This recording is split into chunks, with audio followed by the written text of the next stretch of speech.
Қымбатты қыз-келіншектер бізге хат жазатын, бір әлдей сүюге, бір баланың ісін ескеуге аңсап жүрген. Мінекей мұнда 2 жыл бұрын ашылса да, уже өзінің пациенттері бар, арнайы келіп тұр бүгін.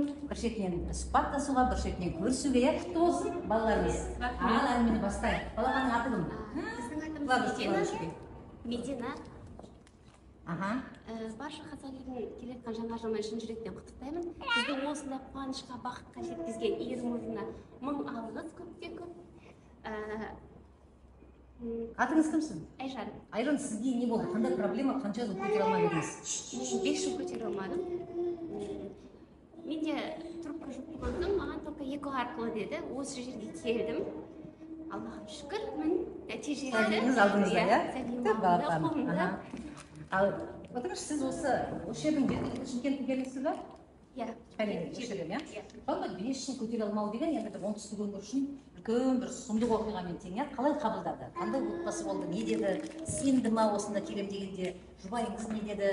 Әдетте мысалы әйел тумайды, әйел көтермейді десе жатушы еді ғой. Қаншалықты? Сіз ең бірінші пациент осы жердің шамасы, иә? Иә. Маған үйдегілер қатты поддержка берді. Шымкентте жолдасым, мамам қатты қолдады ол кісілер мені.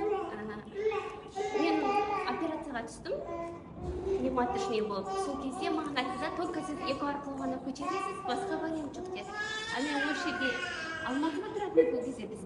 Осы жерден ерімнің ашылғанын көрдім. Әсел Мұхаммед Қазимова инстаграмнан алып, номерін, ватсаптан документтерін жібердім. Келдім, жазылдық. Біз 1 айдың ішінде бастап кеттік барлық нәрсе. Өйткені менің жолдасым, мамам қатты қолдау көрсетті. Бірдестен барлық нәрсе. Осыны енді нетке отырып? Барлық нәрсе өздеріңіздің қолдарыңызда. Келіңіздер, көріңіздер. Мен де басында тартуымның шыны керекші, қалай болады деп. Шыны керек, барлығы ЭКО дегенде ұялады. Ұяладығындай түк нәрсе жоқ, өрді өзіңіздің. Әр денсаулығың ма, әрі бақытыңды тапарсың. Мінекей кішкентай ғана Медина қанша ай? 9 ай. Міне 9 айлық Медина деген қыз бар. Біздің үйде жігіт бар айтпақшы. Между прочим, мәз болып кетті жігіт десе. Қымбатты оқырманым, көрерменім, қыз-келіншектер, осындай ана бақыты бәріңізге бұйырсын. Сіздерге амандық тілеймін. Енді осы жерінен нәзік даусыңызбен тағы бір қыз, тағы бір ұлды болыңыз.